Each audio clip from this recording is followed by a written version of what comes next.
Hello, this is Coach Aaron Saft and the Running is Life podcast.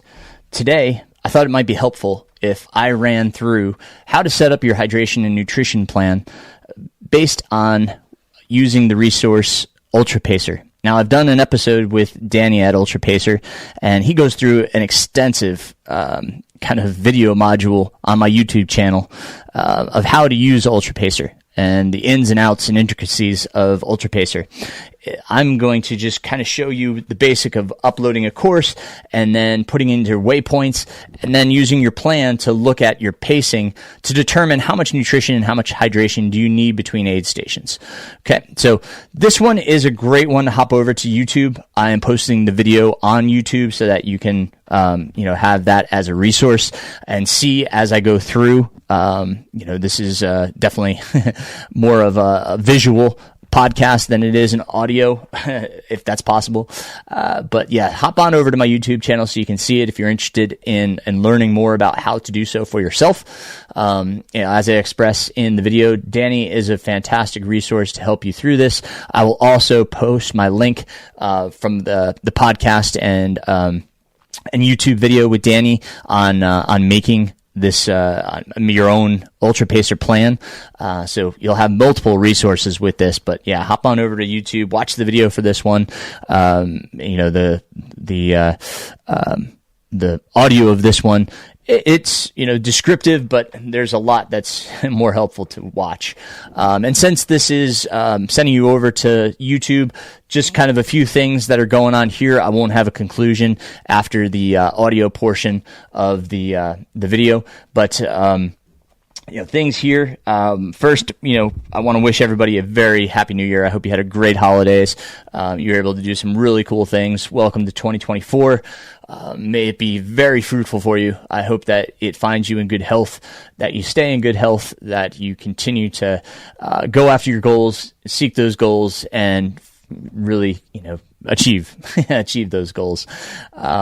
It's extremely busy here. My goodness. Last week alone, I think I had like 11 athletes reach either out to me or back out to me for coaching. So extremely busy right now. Very, very happy to be in that circumstance. But that said, I probably will not be able to take on any new athletes anytime soon. I am just floored by how many people have reached out. So appreciate those of you that did reach out. Definitely going to serve all of those people. But at this point, I do have to kind of say I am at and a little bit beyond my limit of what I'm comfortable with. So my apologies if you're looking for coaching. I have some great people I can refer you to, but at this time I'm going to have to hold off. Now that changes rapidly, so it's always okay to reach out and ask. I may have a few people drop off that I didn't expect for whatever reason. So by all means, reach out, find out if I'm available or not. I would love to say yes, but I have to know my limits too. So, that said, indoor track is, going on. We had practices over the holiday break. Had some really dedicated kids and I'm very proud of them. Really enjoying indoor track and prepping for outdoor track. Indoor seems to kind of blow by so fast, especially with the holidays. But, I'm just having a great time coaching the kids. They're just inspirational. So fun to work with. Loving that. My own kids are doing great. So happy that they had a great holiday. Son is indoor track himself right now, and he had a great training block over the break. So I'm stoked for him to see what he can do. We have a home meet if you're in the area, West Henderson High School on January 9th. So if you're in the area, want to swing by and cheer on the kids, please do. I'm super excited for them. It's our first home meet. It's our only home meet of the indoor season. So, with that said, I just want to make sure that I do my best for them. So, everything else, training's going really well. I've just kind of focused, more on getting back to some zone 2. Realized that, oh my gosh, I have really destroyed myself, this past year, with the Grand Slam, left my body in a compromised state. My aerobic fitness is not where it needs to be in order for me to sustain substantial training. So I've just gone back to a lot of zone 2 training to build that aerobic base and gain those benefits from running in zone 2, so that I can, train for Hellbender and get fit. Decided to run South Mountains, but just to run it, not to race it. Go out there and just have a fun day running on the trails. Nathan has decided the same. He's been sick too, so the two of us will just go and run it for fun. I did sign up for the No Business 100 in October. Now, I don't know if it's going to work out. I have to see what our cross country season holds. I'm I am first and foremost to the kids, because that is getting near their postseason. The end of their season. We did have our middle school state meet right around that time in 2023. So, that stuff's not published yet, but I wanted to make sure that I was registered, just in case I can run it, but we'll see what the future holds.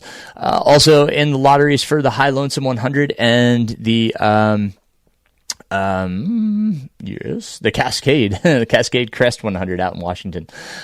So I'm pretty excited to hear the results of those. I believe January 5th or 6th, they're going to have the High Lonesome lottery. So should know something pretty soon. So super excited about that. Been watching videos on the Ouray 100. That does kind of excite me in a weird, sadistic way. But we'll see. We'll see what this summer brings. I do have to remember that I need to take my son to visit the various colleges, because he is going to be a senior next year, which is crazy.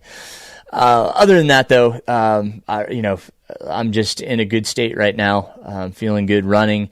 I've been doing my strength training that Coach Will France has prescribed for me 2 days a week, Tuesday, Thursday. I just been hitting the weights. Takes about 30 to 40 minutes, 2 different sessions, day 1 and day 2. And now I'm on week 2 of that. Going to get comfortable with that, and then we progress. We move on to separate regimens for lifting. But I'm super happy that I have this opportunity. That Coach Will has been great. He's definitely checks in, make sure I'm okay. I'm okay with the exercises. If I have questions, he'll hop on Zoom and kind of go over the exercises with me. But he's got YouTube videos for every exercise that's on there. So and I'm familiar with most of them, but it's good to know if you're doing them correctly or not, and get critiqued. So that's been a great part of it. Hopefully that helps sustain and keeps me healthy. But we shall see. I just continue to enjoy my running, and I had a good run out on the Hellbender course the other day. Nathan and Zach Dean and I went out, and we did this great loop. We went up Snook's Nose and over Green Knob down to Neels Creek, and then we took Neels Creek Road all the way up to the Parkway, across the Parkway, and down Curtis Creek back to the car. So great run, a little over 16 miles, pretty close to 5,000 feet of vert. Our quads were all very sore. Those guys flew down Green Knob. I was a little bit more hesitant. Didn't want to roll my ankle. It was kind of slick. There was some snow, just a real fine dusting, and the leaves were a little bit treacherous. So I was a little bit more timid, but still definitely ground my quads. But it's great to get on the course. We're going to try to do a little bit more course running. Each weekend we have the opportunity to do so. But other than that, just started back with the incline training as well. Last night I did, just under 2 miles. It took me, I was more looking to get 2,000 feet of gain. So, I was I think 1.8 something miles, at 20% incline. And just kind of keeping the heart rate in zone 3. So just been working on getting that back as well. So a lot of stuff, building up. It's, but I'm trying to be patient with my heart rate and get my fitness back to where it needs to be. So, that's where I'm at right now. My long-term plan said something else, but, with the, pneumonia, I had to take a step back and say, hey, my body's not ready for this, which is okay. That's the way training goes. You have to kind of pivot sometimes, call an audible, and change things around. So, Any questions you guys have, please, like I said, send them over to me. I appreciate that. I appreciate your listening, being a part of the podcast. And like I said, I hope you enjoyed this video and it helps your training and your race. Okay. So until next time, my friends, keep moving forward. Hello, everybody. I am Coach Aaron Saft. And today I figured it might be helpful to show you a little bit more about Ultra Pacer and how to use it and how to help set up your nutrition and pacing plan.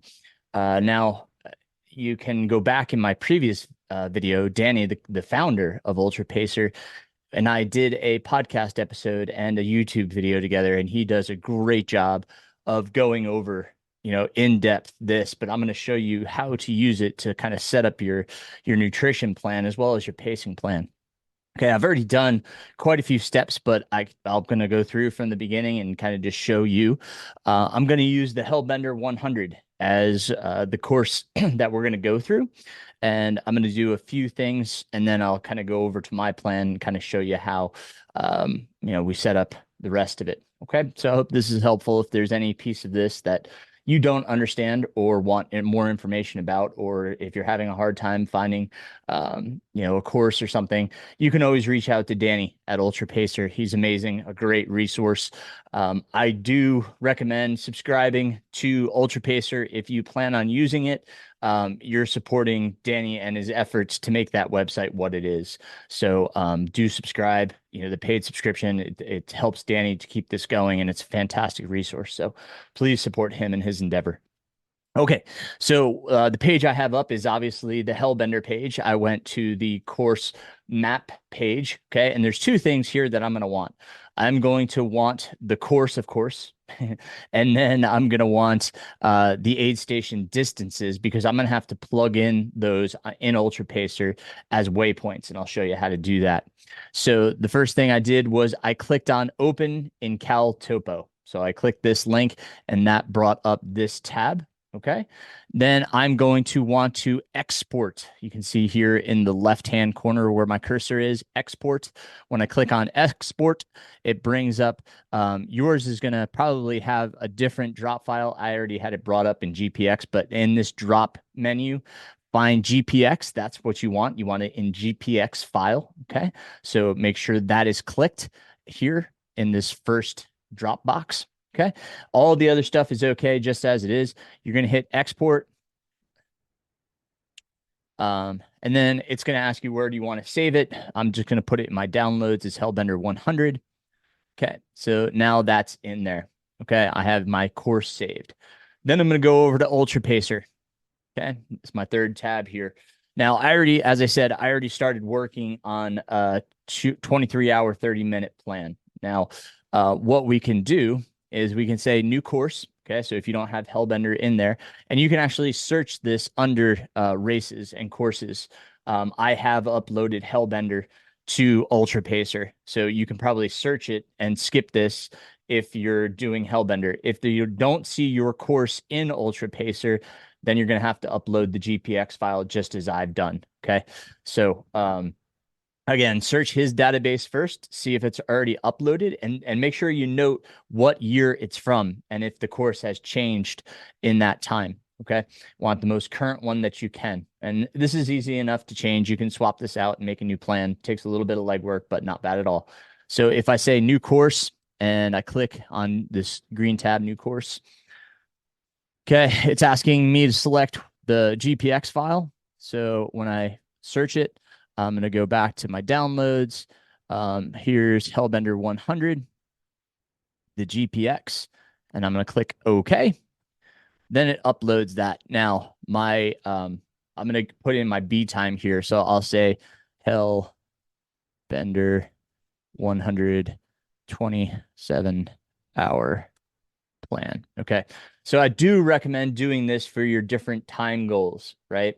Your A goal being, whatever it is you're shooting for. Now, if you don't know what to shoot for, here's a good topic to discuss right now. Perhaps you haven't done this course. You don't know what it's like. You don't have anything to compare it to. Okay, that's a really good question, especially if it's your first 100 miler. So, what I would do is take your next longest distance, kind of go through, maybe your results are in ultra sign up, look in ultra sign up, see what runners were kind of right around you. And based on, of course, you want this to be a good race for you. So, look for those runners right around you, then search their results. See what they have for 100 milers and see if you can compare course, that's in close proximity to what you're doing, right? Then you can kind of get an idea for perhaps what's feasible. Now you have to also rely on the fact that that was a good race for them, so take that into consideration as well. But that's another way you can do it. Another way you can do it is kind of to extrapolate from a shorter race distance that was similar in elevation gain and what was your average pace from that, and just bump it up depending on the race distance, bump it up from that. Now, that's a tougher way to do it because we don't know exactly how much to bump it up, but take into consideration how much more elevation gain and how much more distance. Okay, so some factors to consider. But anyway, so making a plan for your A goal, B goal, and C goal. Okay, so this is going to be my B goal. I got the GPX file. That's all good. It is not a loop course. Typical terrain. We'll just say single track. We can even say technical. Okay. It is an organized event. So here you can plug in the date. Ours is 05/10/2024. And our start time is 04:30 a.m. Okay. And make sure your time zone is correct. You can make this is where you can make it visible to the public and searchable. Okay. So again, Hellbender will pop up. Okay. And hit OK. Now, this just gives us the start to finish 100 miles, 0.05. Okay. So what we want to do is add on the aid stations. Okay. And this is, again, something that, it takes a little bit of time, but it's pretty simple. You go down to the bottom right here. You can see my cursor where it highlights over new waypoint. Your waypoint is going to be your aid stations. So when I click on that, it brings up this menu. Now, our first aid station is going to be, let's go back to our Hellbender page. And our first aid station is Jarrett Creek Road at 6.3. So we say Jarrett Creek aid station and location. That's where you put in your distance, 6.3. Aid station, it's a primary. You can add cutoffs if you want here. Okay. And you can also add as a crew accessible or drop bags. Now, Jarrett Creek is neither. Okay. So I'm going to hit OK. There we go. It added in Jarrett Creek. Okay. Again, same thing. If I add in aid station 2, which is going to be South Toe 1. Okay, location, go back to my, South Toe 16.1. Now, you can add in the water stations. That might be a good thing to add in. So let's do that real quick. Blue Ridge Parkway, that's crossing 1 at 13.2. So let's go. Let's change that to Blue Ridge Parkway. Crossing 1. Okay, location, that was 13.2 miles. It is an aid station. It's a water source, we can say. Okay. Okay, nothing else there. Click OK. And then it adds in Blue Ridge Crossing. And then we can add in the South Toe aid station. South Toe 1 aid station. That was 16.1, I believe. I'm going to double check that. 16.1. Okay. Yeah, 16.1. Okay. Aid station primary. No cutoff there, no crew access, no drop bags. So, and there's my South Toe 1 aid station. Okay. And then we just continue on. Curtis Creek, you're going to have a drop bag. So let's just put that in real quick. That's 24.1.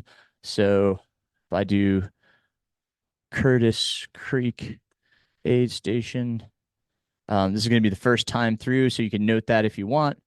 First time. Location, what did I say? 24.1. Sorry. Yeah, 24.1. Aid station primary. is there a cutoff here? You can go through obviously and add in cutoffs later, but the big thing I wanted to do was add that it does have drop bags. Okay, so I hit OK. There you go. So aid and bags. So it nodes it aid station, H2O, aid station, drop bags. And then again, when you have a crew point, like when you get over to Neal's Creek, then it will add crew. Okay, when you click on the crew button. Okay. So when you enter all your points, I'm not going to go through all of them right now. That gives you a good idea of how to add in the wait stations. You hit save. Okay. Now that's saved, and I'm going to go back to my dashboard just so I can show you my other plan, the 2330. So here we are. Okay. Now, you can edit these waypoints. Okay. If you so choose. Let's see. I gotta go to actions, modify the plan. Oh, um, that's okay. I want to forgive me. Um, Trying to get to the waypoint edit for you guys. My fault for fumbling here. Um, there is a way to edit these. Forgive me, I'll figure that out. Okay. I will. I don't want to waste your time, so I'll figure that out uh and get back to that. But anyhow, what this does for me now, okay, it gives me my elapsed time, okay, the overall time, and then it tells me my arrival time. Okay, so I can also create this delay is basically I set 3 minutes at the aid stations. Now we can change this again, based on how much time we suspect we'll spend in each aid station. I'll probably bump this up a little bit. I typically spend a little bit longer in an aid station, although I shouldn't. I typically do to make sure I have everything I need. But what I'm going to use from here is the time, and that's what I'll need to figure out. How much fluids do I need for that period of time, and how much nutrition do I need for that period of time. Now, what I recommend is that you set up a plan with a dietitian or a nutritionist. I've had Meredith Terranova on, I've had Jake Edmiston on. There are some great resources out there for us endurance athletes. I was having a rough time during the Grand Slam. So I had a great conversation with Meredith. You guys heard a lot of our talking points and things that I was goofing up and things that I should be doing.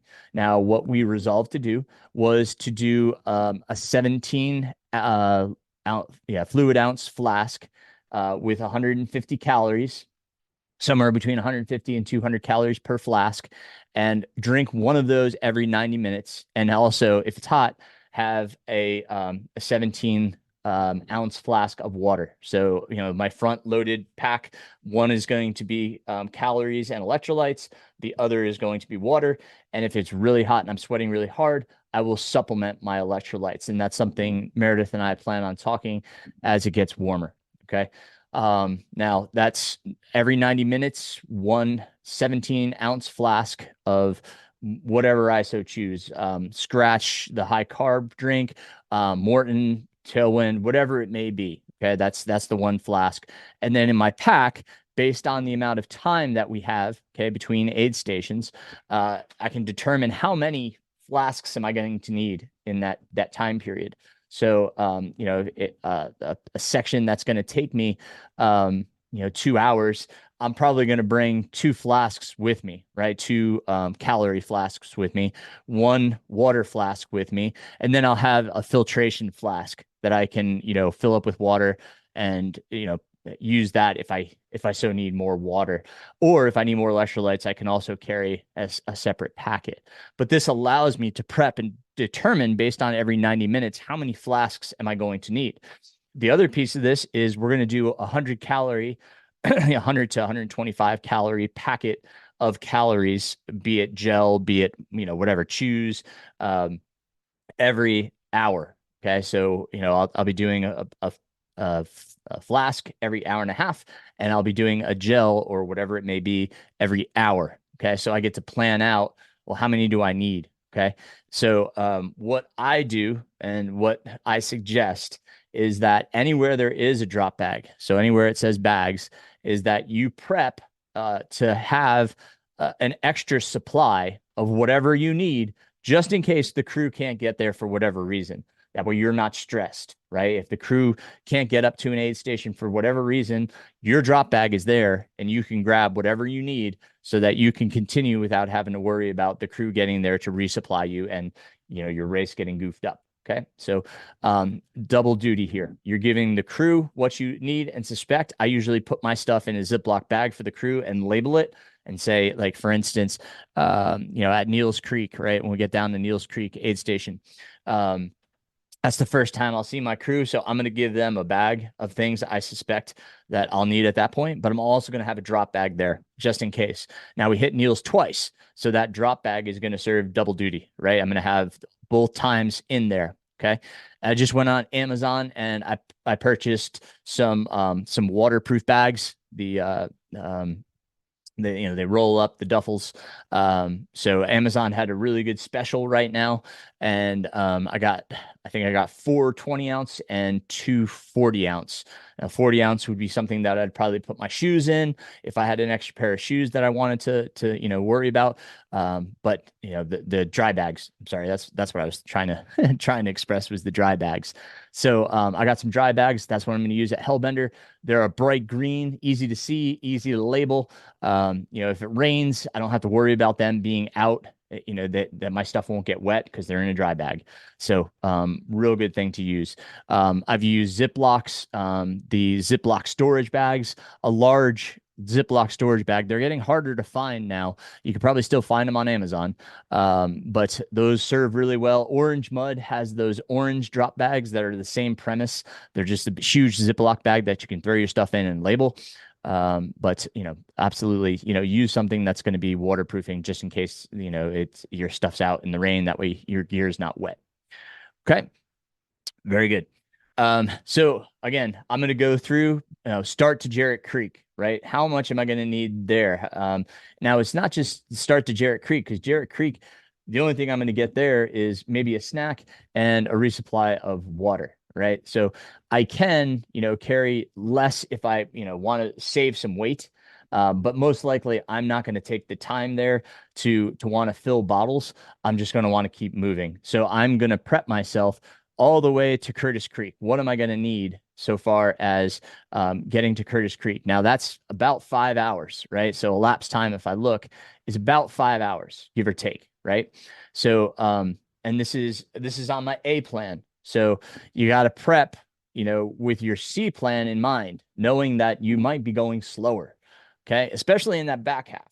So you have to prep for a little extra. So I'd actually look at the C plan. What is your ultimate time? And if it's just to finish, then make that, whatever is close to the cutoff time. And how much time or how much calories and how much fluid would you need for that setup? Okay. So, that may be a case where you just rely more on the aid stations for the fluid and just carry some powder with you to mix and then just a little extra calories or subsist off of the aid stations. Okay. If you're in that situation, if you're running fine on your A goal, then, it's you'll probably just need a little extra powder as a just in case, but, save the weight. Don't carry all that extra fluid.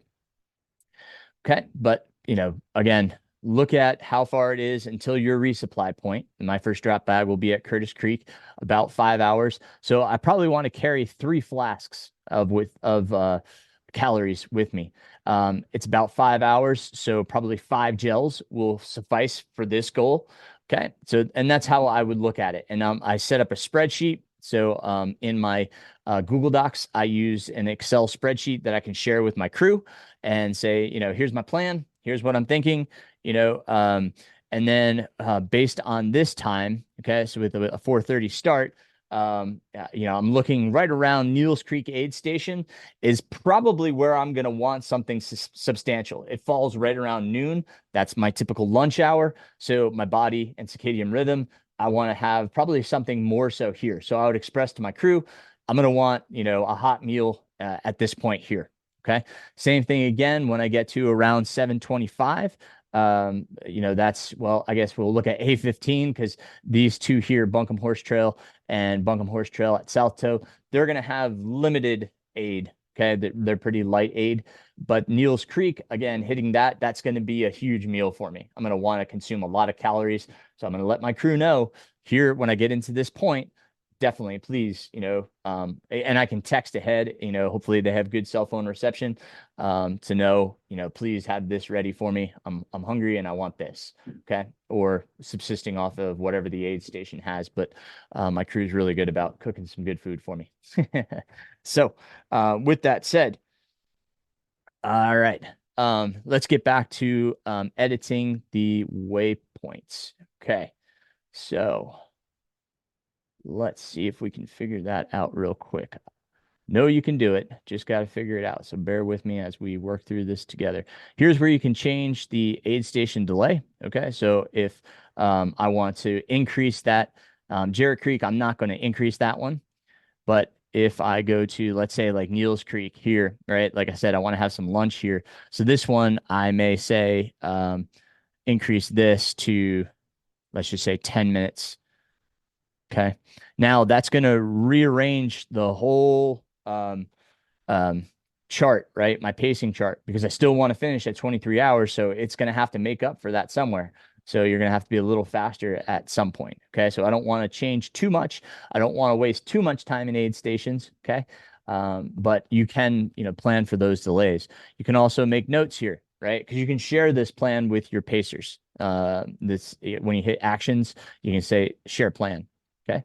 So once you do that, then, they can take a look at the plan. They can look at all the notes based on your splits, and kind of, and know what's going on. So you can add notes there. But so far as, let's see, I'm just going to I want to try to edit the actual way station waypoint.